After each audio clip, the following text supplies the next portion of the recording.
see what I see.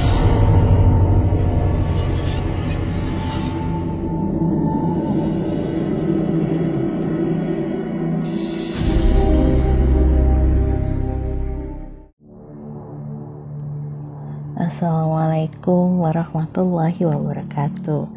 Apa kabar warga desa Sukawedi? Ingat cerita tentang masa kecilku dengan judul Suci, Malaikat Telaga Biru atau Panglong. Cerita kali ini terjadi ketika aku dan keluargaku belum tinggal di sana, mungkin sekitar 1 atau 2 tahun sebelumnya. Pengalaman mengerikan ini terjadi di sebuah rumah bedeng 4 yang biasa keluargaku sebut bedeng Mbah Gober. Selamat mendengarkan.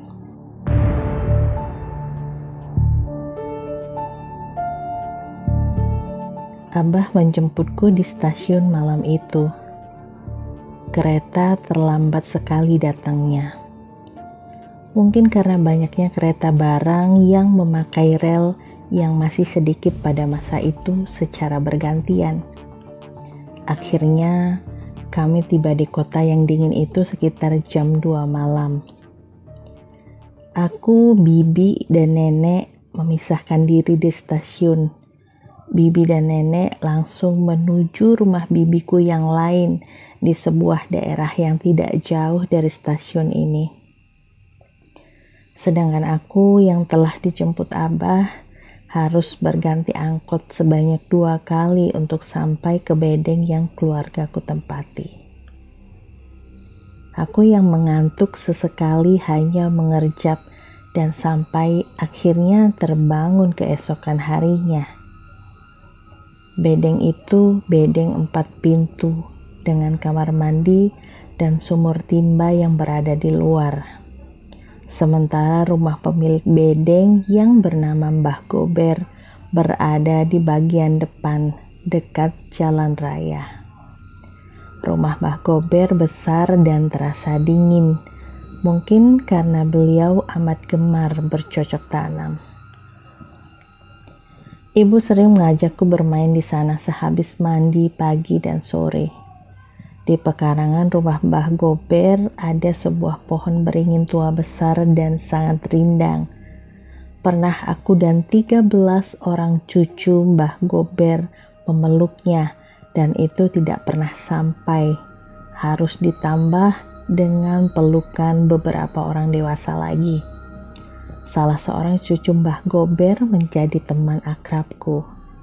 Entah mengapa ia selalu datang ke rumah dan mengajak bermain, padahal bisa dibilang cucu-cucu beliau yang lain tidak begitu dekat denganku. Seperti malam itu, ketika tiba-tiba saja gadis berambut lurus dan pendiam itu berada di sebelah ranjang kayu, tempat aku dan Pri biasa tidur.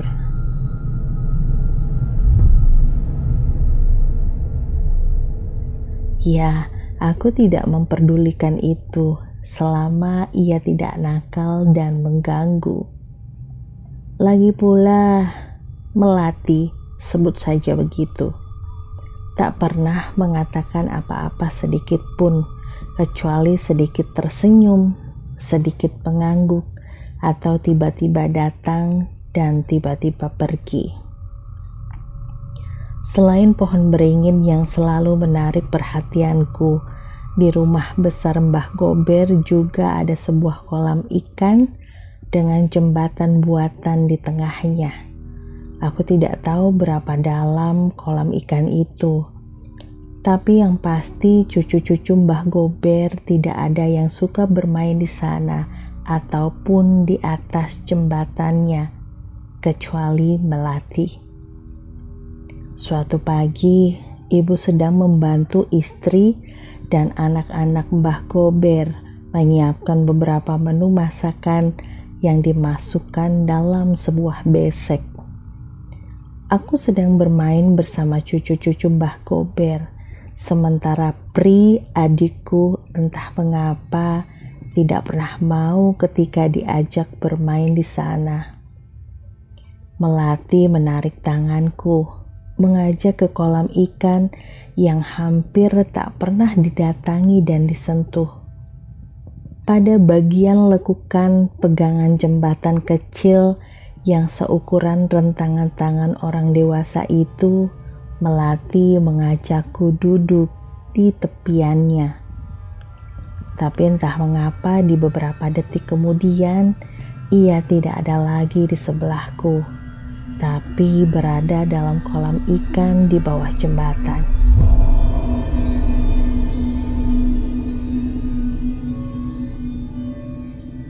Melati mengulurkan tangannya dari bawah, sementara aku masih duduk di tepian kecil jembatan itu, memandanginya. Ketika tangannya terulur, aku menyambutnya, dan tiba-tiba saja, entah bagaimana caranya, aku terjatuh ke dasar kolam dan menangis dengan keras. Aku ingat sekali wajah ibu, Mbah Gober dan Mbah Uti yang cemas setelah berlarian dari dalam rumah, sebelum akhirnya semuanya nampak gelap dan menghitam. Ketika tersadar, entah sudah berapa hari semenjak kejadian itu, beberapa bagian tubuhku dibalut kain putih atau perban yang dioleskan beras dan kencur yang ditumbuk bersamaan. Rasanya sangat sakit dan tidak nyaman. Setiap malam tidak bisa tidur dengan lelap karena masih terasa sakit. Badan panas dan kepala terasa pusing. Rasanya semua bergerak peliuk dan berkerut-kerut. Mbah Gober dan Mbah Uti beberapa kali datang ke rumah, membawakan buah-buahan, bubur gunting dengan kuah santan, atau jajanan pasar. Tidak kulihat lagi Melati semenjak itu. Entah kemana dia. Dari cerita yang aku dengar setelah kejadian aku terjatuh, Mbah Gober dan Mbah Uti menimbun kolam ikan itu, menghancurkan jembatannya dan meratakan semuanya. Tapi setelah kolam dan jembatan itu dihancurkan, semua tidak menjadi baik-baik saja. Suatu sore menjelang maghrib, di saat ibu masih berada di sumur untuk mengisi air dan membawanya ke dapur, aku berbaring di sebuah kasur tipis menghadap ke kaca jendela dekat pintu yang belum tertutup gordennya. Angin bertiup dingin dan tak nyaman, membuat gorden meliuk hingga membentuk bentukan tubuh besar tinggi dan hitam sampai ke atas lubang ventilasi. Aku tergagap, tidak bisa berteriak. Bibir ini hanya bisa menganga tanpa bisa mengucapkan sepatah kata pun. Untungnya ibu yang beres mengangkut air langsung memeluk dan membisikkan doa-doa di telinga. Dan malam itu semua kembali baik-baik saja. Beberapa malam setelah malam itu, tepatnya malam Jumat, ketika Abah dan Ibu pergi takziahan di rumah Mbah Gober, di rumah tinggal aku dan Pri, berdua saja. Bayangan hitam besar dan tinggi itu muncul lagi di dekat kaca jendela besar. Aku ketakutan dan menunjuk ke arah kaca jendela, sementara Pri yang melihat aku menunjuk-nunjuk ke arah jendela tanpa melihat apa-apa berlarian menuju rumah Mbah Gober yang masih belum selesai takziahan. Kata Mbah Uti berteriak memanggil Abah dan Ibu sambil menangis dan menyebut namaku.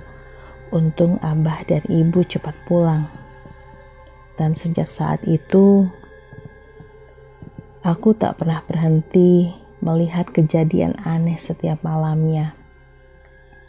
Bayangan hitam setinggi lubang ventilasi itu masih kerap datang, tanpa aku ketahui apa kehendaknya.